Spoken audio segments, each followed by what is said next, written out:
Isang dating pulis ang nagsiwalat na pinilit siya ng ilang miyembro ng Quad Committee sa Kamara na kumpirmahin ang sinasabing reward system sa ilalim ng Administrasyong Duterte kaugnay sa kampanya kontra droga. Ayon kay dating hepe ng pulisya sa Mandaluyong na si Police Colonel Hector Grijaldo, pinilit siya nina Kong Dan Fernandez ng Santa Rosa, Laguna at Kong Benny Abante ng Maynila na kumpirmahin ang reward system kahit wala siyang personal na kaalaman dito. Ibinahagi ni Grijaldo na napilitan siyang magsalita tungkol sa reward system upang suportahan ang pahayag ng kanyang dating kaklase sa Philippine National Police Academy, PNP, na si Royina Garma. Sa pagharap niya sa Senate Blue Ribbon Committee, sinabi ni Grijaldo na noong October 22 ay tinawag siya ni Fernandez sa isang silid kasama si Abante at mga abogado ni Garma upang pirmahan ang isang handang salaysay. Pagpasok ko sa kwarto, nakita ko ang dalawang abogado ni Police Colonel Garma na naroroon. Lumapit ang isa sa kanila at tinanong ako ano ang pag-uusapan natin. Ang sabi ko, hindi ko alam, ni Grijaldo. Pagkatapos ng ilang sandali, pumasok si Kong Dan Fernandez at sinabihan akong umupo sa tabi niya. Pumasok naman si Kong Abante at umupo ng medyo malayo. Inilapag ni Kong Dan Fernandez ang hawak niyang papel sa mesa at sinabi sa akin, ito ang sasabihin mong statement na ito. Habang tinuturo ang isang bahagi sa papel, ito ang supplemental affidavit ni Colonel Garma. Sabihin mong alam mo ang reward system. Confirm mo lang. Dagdag pa ni Grijaldo, sinabi ni Kong, nabasahin ko ang affidavit na ipinakita niya. Ngunit nang humingi ako ng kopya, hindi niya ito ibinigay. Sinabi ng abogado ni Police Colonel Garma, ikaw lang ang pwedeng magsabi niyan, sabi ni Colonel Garma. Napaisip ako, bakit ako? Natahimik kami sandali.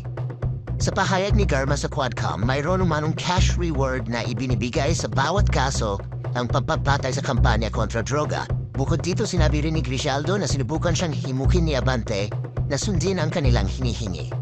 Ngunit iginiit ni Grijaldo na wala siyang naranasang tumanggap ng anumang reward nung siya ay hepe ng pulisya sa Mandaluyong. Nanilbihan ako bilang Chief of Police sa Mandaluyong noong panahon ng pandemya at kakaunti ang mga naganap na krimen. Wala kaming natanggap na reward mula kanino man, ni Grijaldo. Natanggap lang namin ay karagdagang pondo, mga MOA o support fund. Wala akong personal na kaalaman tungkol sa reward system. Dagdag pa niya, isa itong uri ng harassment at napaka-offensive, Your Honor. Noong oras na iyon, suot ko ang aking uniforme, ni Grijaldo. Parang gusto nilang magsinungaling ako, Your Honor. Maring itinanggi naman ni Fernandez at Abante ang mga alegasyon ni Grijaldo. Anila, hindi nila siya pinilit na aminin ang tungkol sa reward system, lalo na't sinabi niyang wala siyang kaalaman tungkol dito. Pinapakinggan ay yung mga convicted na drug trafficker, yung mga drug lord at saka yung mga drug protectors. Yun na lang ang pinapakinggan at yung inuusig yung mga pulis na naghahabol sa kanila. Parang gano'n ang nangyari para bumaligtad ang mundo. Ang isa sa mga mahalaga na talagang na-appreciate ng taong bayan habang nagbabasa ako sa mga komento ng mga netizen is yung na-establish muli ng dating Pangulo yung pagdanais niya na masawata yung kriminalidad at yung illegal na droga at dito siya galit. Kasi parang ang lumalabas, parang pinoprotektahan pa nila yung mga nasa likod nitong kriminalidad, itong illegal na droga. How about yung mga naging biktima or possible pa na magiging biktima nitong illegal na droga na talamak pa bago pa man umupo ang dating Pangulo? Yun nga, yung lumalabas, no? Parang bang nang bumaligtad ng panahon, ang naging hero na ngayon, yung mga naging hero at pinapaniwalaan at pinapakinggan ay yung mga convicted na drug trafficker, yung mga drug lord at saka yung mga drug protectors. Yun na lang ang pinapakinggan at yung inuusig yung mga pulis na naghahabol sa kanila. Parang gano'n ang nangyari para bumaligtad ang mundo.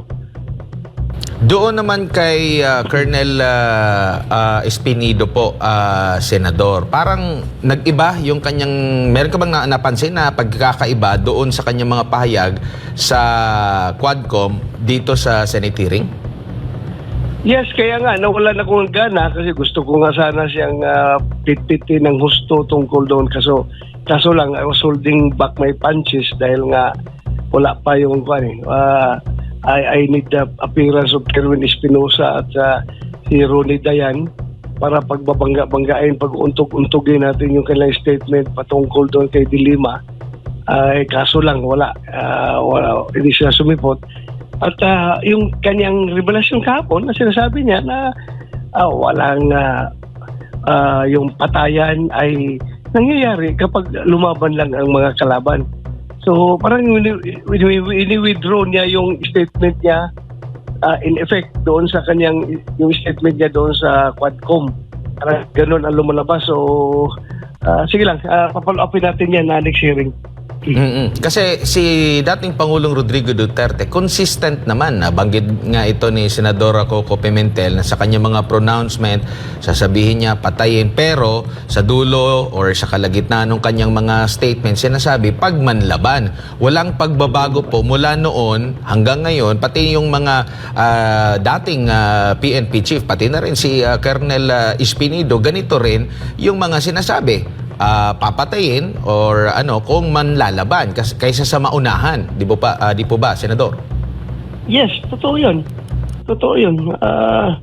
Talagang at saka yung yung kasi yung alam mo na yung in-interpret nila to their advantage, yung kagaya nung memorandum circular na inisyu natin about the term neutralize. Doon kinakapitalize ni Shell Jokno yung neutralize palagi, insisting siya na patayin.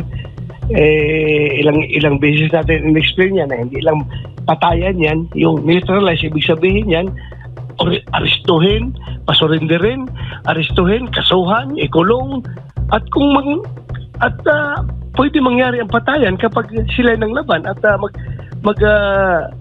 didepensa sa sarili yung pulis, pwede mangyari may patayan. Pero hindi talaga hindi talaga ang the sole meaning of it is patay. Yun ang at least explain natin kahapon, kahit na ilang beses natin na in-explain is na klaro kahapon. At ito naman ay sinang-ayunan ng mga lahat ng mga nagdadaan na former chief PNP.